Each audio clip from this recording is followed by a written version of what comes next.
Friends, நான் அஸ்வின் பாபு. 22ஆம் தேதி April மாதம். பட் ஆனால் 25 2025ல் நடந்த இந்த விஷயம் என்னன்னு நம்ம எல்லாருக்கும் தெரியும். பஹல்காம் அட்டாக். எத்தனை பேர் உயிரிழந்தாங்க? 26 பேர் இந்தியன்ஸ் வந்து உயிரிழந்தாங்க. அதுக்கு ஆன்சர் பண்ணுற விதமாக, அதுக்கு ரிட்டாலியேட் பண்ணுற விதமாக இந்தியன் சைடில் இருந்து மே மாதம் 7ஆம் தேதி ஆப்ரேஷன் சிந்தூர் நடக்கப்பட்டது. இது இப்போ ஏன் சொல்கிறேன் அப்படின்னு பார்த்தீங்கன்னா, இப்போ இதனால் ஒரு ப்ராப்ளம் கிரியேட் ஆகிருக்கு. இப்போ வந்து கொஞ்சம் கொஞ்சமாக ப்ராப்ளம் வந்து எக்ஸ்கலேட் ஆகிட்டு இருக்கு. திரும்பி இந்த மாதிரி இஷ்யூ நடக்கிறதுக்கு ரொம்பவே வாய்ப்பு இருக்குது. ஏன்னா இப்போ நம்ம இருக்கிறது ஏப்ரல் மாதம், இன்னும் கொஞ்ச நாள் தான் இருக்குது. டெரரிஸ்ட் அட்டாக் யூஸ்வலாகவே இவங்களுடைய ஸ்ட்ராட்டஜி, இவங்களுடைய பேட்டர்ன்ஸ்லாம் பார்த்திங்கன்னா, அன்றைக்கி நாளில் அதே நாள் திரும்பி வரும்போது, ஒரு வருஷம் முன்னாடி நடந்துச்சுன்னா அதே நாள் திரும்பி வரும்போது அவங்க திரும்பி ஏதாவது ப்ராப்ளத்தை க்ரியேட் பண்ணுறதுக்கு வாய்ப்பு இருக்குது.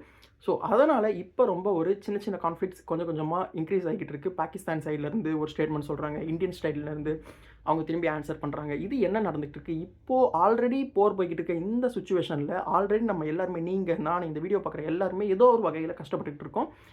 ஏதோ ஒரு வகையில் நம்ம வந்து ப்ராப்ளத்தை ஃபேஸ் பண்ணிட்டு தான் இருக்கும். இப்போ ஆல்ரெடி நடந்துகிட்டு இருக்க இஸ்ரேல், யூஎஸ் 2 பேரும் சேர்ந்து ஈரான் அடிக்கிற இந்த போர் விஷயத்தில் இப்போ இதெல்லாம் தாண்டி இப்போ நமக்குள்ள இந்தியாவிலே இப்போ போர் வரத்துக்கு ரொம்பவே சான்ஸ் இருக்குன்றது எதிர்பார்க்கப்படுது. என்ன டீட்டெயில், என்ன மேட்டர்னு சொல்லிட்டு டீட்டெயிலாக இந்த வீடியோவில் நான் எக்ஸ்பிளைன் பண்ணுறேன். பட் அதுக்கு முன்னாடி இந்த மாதிரி ரெகுலர் இன்ஃபர்மேஷன் நீங்கள் தெரிஞ்சுக்கணுன்னா சப்ஸ்கிரைப் பண்ணிட்டு சப்போர்ட் பண்ணுங்கள். டெய்லி வீடியோ போஸ்ட் பண்ணுவேன். இன்றைக்கான வீடியோ இதை கிளியராக எக்ஸ்பிளைன் பண்ணுறேன். வாங்க டேரெக்டாக வீடியோக்குள்ளே போயிடலாம். ஃபஸ்ட் திங், இதெல்லாம் பார்க்குறதுக்கு முன்னாடி ஃபஸ்ட்டு அன்றைக்கி என்ன நடந்துச்சு, அந்த பஹல்காமில் என்ன நடந்துச்சுன்னு நம்ம தெரிஞ்சுக்கணும். நிறைய பேருக்கு தெரிஞ்சிருக்கும், தெரியாதவங்களுக்கு நான் சொல்கிறேன், எக்ஸ்பிளைன் பண்ணுறேன், நீங்கள் புரிஞ்சுக்கோங்க. அன்றைக்கி வந்து பார்த்திங்கன்னா ஏப்ரல் 22ஆம் தேதி நிறைய சிவிலியன்ஸ் ஹாலிடேவே என்ஜாய் பண்ணுறாங்க. இவங்க யாருமே வந்து பார்த்திங்கன்னா ஒரு ஆர்ம்டு ஃபோர்ஸோ கிடையாது, ஒரு ஆர்மி பர்சனோ. இவங்கெல்லாம் வந்து அவங்களுடைய டைமை ஸ்பெண்ட் பண்ணுறதுக்கு, புதுசாக கல்யாணம் ஆனவங்க, அவங்க டைமை ஸ்பெண்ட் பண்ணுறதுக்கு அந்த இடத்துக்கு போயிருக்காங்க. ஓகேங்களா, பஹல்காமுக்கு போயிருக்காங்க. அங்கே இருக்க தீவிரவாதி, அங்கே ஒளிஞ்சிருந்த தீவிரவாதிகள் என்ன பண்ணியிருக்காங்கன்னா, டேரெக்டாக வந்து மக்கள் சந்தோஷமாக விளையாண்டுட்டு இருந்த குழந்தைங்க, பசங்க எல்லோரும் விளையாண்டுட்டு இருந்த அந்த இடத்துல என்ன பண்ணியிருக்காங்கன்னா, அவங்க வந்து துப்பாக்கியால் சுட்டிருக்காங்க. 26 பேரை சுட்டிருக்காங்க. அதில் 24 பேர் இந்தியன்ஸ், 2 பேர் வந்து பார்த்திங்கன்னா நேபாளிஸ். இதுக்கு நடுவில் அங்கே இருக்க போனி ஆப்ரேட்டர்னு சொல்லுவாங்க. ஃபார் எக்ஸாம்பிள், அவங்க வந்து பார்த்திங்கன்னா இந்த ஹார்ஸ்லாம் வச்சுக்கிட்டு அந்த ஹார்ஸ் ரைடு இதெல்லாம் கூப்பிட்டு போவாங்க இல்லைங்களா. ஸோ அவங்க அங்கே இருக்க ஒரு முஸ்லீம் என்ன பண்ணியிருக்காரு, அங்கே இருக்க மக்களை வந்து காப்பாற்ற வரும்போது அவங்களையுமே சுட்டு கொண்டு இருக்காங்கன்றதை தெரிஞ்சுக்கோங்க. ஸோ இதுதான் அன்றைக்கி நடந்த விஷயம். ஓகே, இது நடந்துச்சு.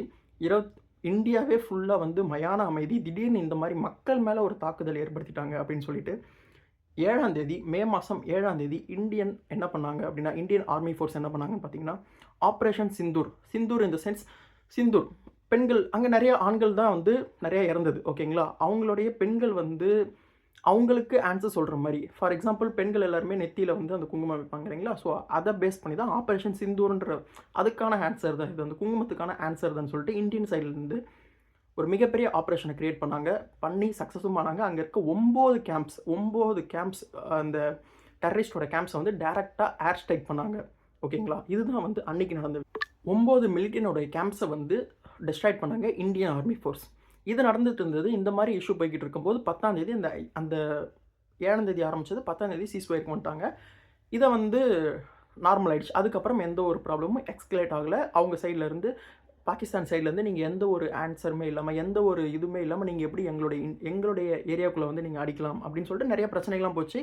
அது கொஞ்சம் நிறைய போய்கிட்டு இருக்கும். ஓகேங்களா, ஏன்னா ப்ராப்ளம் வந்து எதுவுமே சொல்லலை. ஏன்னா இந்த ஆப்ரேஷன் சிந்தூர் நடக்கப்பட்டது எப்படின்னா, எந்த ஒரு முன்முடிவும் இல்லாமல் சடனாக எடுத்தாங்க. ஐ மீன், நம்ம சைடில் எல்லா ப்ரிகாஷனும் பண்ணிட்டு தான் போனாங்க. பட் ஆனால் எந்த ஒரு இண்டிகேஷனும் இல்லாமல் டேரெக்டாக பாகிஸ்தானுக்குள்ளே போயிட்டு அடிச்சுட்டு வந்தோம்.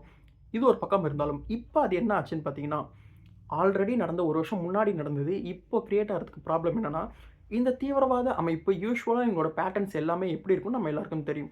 அன்றைக்கி நீ பண்ணல, அதே நாள் திரும்பி வரும்போது திரும்பி ஏதாவது ப்ராப்ளத்தை கிரியேட் பண்ணுறதுக்கு வாய்ப்பு இருக்குது. ஸோ அதுக்கு முன்னாடியே இப்போ பாகிஸ்தான்லேருந்து என்ன சொல்கிறாங்க, பாகிஸ்தான் டிஃபென்ஸ் மினிஸ்டர் என்ன சொல்லியிருக்காங்கன்னா, இதை யூஸ் பண்ணி, இதை நீங்களாக ட்ரிகர் பண்ணி ஃபால்ஸ் ஃப்ளாக் ஆப்ரேஷன் உங்களுக்கு நீங்களே நடத்திக்கிட்டு திரும்பி பாகிஸ்தானுக்குள்ளே வந்தீங்கன்னா நாங்கள் பார்த்துக்கிட்டு சும்மா இருக்க மாட்டோம். அவங்க வந்து இந்தியனை பார்த்து சொல்கிறாங்க, இந்தியன் கவர்மெண்ட்டை பார்த்து சொல்கிறாங்க. யார் சொல்கிறா? பாகிஸ்தானில் இருக்க பாகிஸ்தான் டிஃபென்ஸ் மினிஸ்டர் சொல்கிறாங்க, நாங்கள் முன்னாடி மாதிரி அந்த பார்டரில் அடிக்கிறது, அந்த சின்ன சின்ன வேலையெல்லாம் பண்ண மாட்டோம். டேரெக்டாக உள்ளே வந்து 2000 கிலோமீட்டர்ஸ்க்கு உள்ளே வந்து கல்கத்தாவை அடிப்போம். கொல்கத்தாவை அடிக்கிறதுக்கு மெயின் ரீசன் வந்து பார்த்திங்கன்னா, ரொம்பவே உள்ளே இருக்குது, அதெல்லாம் பார்டர் கிடையாது. ஓகேங்களா, ஸோ இந்த மாதிரி பார்டரில் சின்ன சின்னதாக அடிக்க மாட்டோம். எங்களுடைய ஆன்சர் வந்து ரொம்பவே அதிகமாக இருக்கும். இந்த டைம் நாங்கள் சும்மா இருக்க மாட்டோம் அப்படின்னு சொல்லிட்டு பாகிஸ்தானுடைய டிஃபென்ஸ் மினிஸ்டர் சொல்லியிருக்காங்க. ஓகே, இந்த அளவுக்கு ஒரு ட்ரிகர் ஆரம்பிச்சிருச்சு. பட் ஆனால் இந்தியன் சைட்லேருந்து என்ன சொல்லியிருக்காங்கன்னு பார்த்தீங்கன்னா, ஆப்ரேஷன் சிந்தூர் நடக்கப்பட்டது உண்மைதான், ஆனால் அது இன்னும் முடியலை. ஸ்டில் வந்து நாங்கள் சர்வேலன்ஸில் தான் இருக்கோம். இன்னமும் வந்து உங்கள் எல்லாரையுமே வந்து பாகிஸ்தான் எங்கெங்கே டெரரிஸ்ட் இருக்காங்க, எங்கெங்கெல்லாம் கேம்ப் போட்டிருக்காங்க, அவங்க என்ன ஆக்டிவிட்டீஸ் பண்ணிட்டு இருக்காங்க, எல்லா டீட்டெயில்ஸும் இன்னமுமே நாங்கள் சர்வேலன்ஸில் தான் இருக்குது. இன்கேஸ் ஏதாவது ஒரு மிஸ்லீடிங் ஆப்ரேஷன் நீங்கள் எதாவது பண்ணீங்க, எதாவது ட்ரிகர் பண்ணீங்க அப்படின்னா, நாங்கள் வந்து அதோடைய அன்பிரிடிக்டபுளாக இருக்கும். எங்களோட அட்டாக் வந்து அன்பிரிடிக்டபுளாக இருக்கும்னு சொல்லிட்டு இந்தியன் சைட்லேருந்து இப்போ ஸ்டேட்மெண்ட் சொல்லியிருக்காங்க. 4ஆம் தேதி தான் சொல்லியிருக்காங்க. ஸோ இதுலேருந்து என்ன தெரிய வருதுன்னா, ப்ராப்ளம்ஸ் கிரியேட் ஆகிக்கிட்டே இருக்குது. ஆல்ரெடி ஒரு பக்கம் வந்து போர் சூழல் போய்கிட்டு இருக்குது. மக்கள் நிறைய பேர் கேஸ் இல்லை, பெட்ரோல் இல்லைன்னு பிரச்சனைகளுக்கு உண்டாகிட்டு இருக்காங்க. யூஎஸ் நிறுத்துகிற மாதிரி தெரில. அவங்களும் ஒரு பக்கம் வந்து ஈரானை திரும்பியும் வந்து ட்ரிகர் பண்ணிக்கிட்டு இருக்காங்க. இந்தியாலையும் பார்த்தீங்கன்னா ப்ராப்ளம் கிரியேட் ஆகிறதுக்கு வாய்ப்பு இருக்குது. ஸோ நான் என்ன சொல்ல வரேன், இந்த வீடியோவில் என்ன சொல்ல வரேன், பார்டரில் இருக்கவங்க இந்த டைம் வந்து லீவ் டைமில் வந்து லடாக் போகிறேன்ட்டு போகிறவங்க, அவங்க எல்லாருமே கொஞ்சம் சேஃபாக இருக்கணும். நிறைய பேர் போவாங்க இல்லைங்களா, ரொம்ப லாங் ட்ராவல் பண்ணுறவங்க, இவங்க எல்லாருமே ரொம்பவே ப்ரிகாஷனாக இருக்குது. இந்த மாதிரியான சூழலில் ப்ரிகாஷனாக இருக்கிறது ரொம்பவே முக்கியம். ஸோ சேஃபாக இருங்க, செக்யூராக இருங்க. இதுதான் இப்போ நடந்துக்கிட்டு இருக்க ஒரு கான்ஃப்ளிக்ட். இந்த பிரச்சனை உங்களோட ஃப்ரெண்ட்ஸ் அண்ட் ஃபேமிலிஸ்க்கு தெரியப்படுத்துங்க. பிடிச்சிருந்தால் லைக் பண்ணுங்கள், ஷேர் பண்ணுங்கள், சப்ஸ்கிரைப் பண்ணுங்கள். நெக்ஸ்ட் வீடியோவில் பார்ப்போம். தேங்க்யூ, பாய்.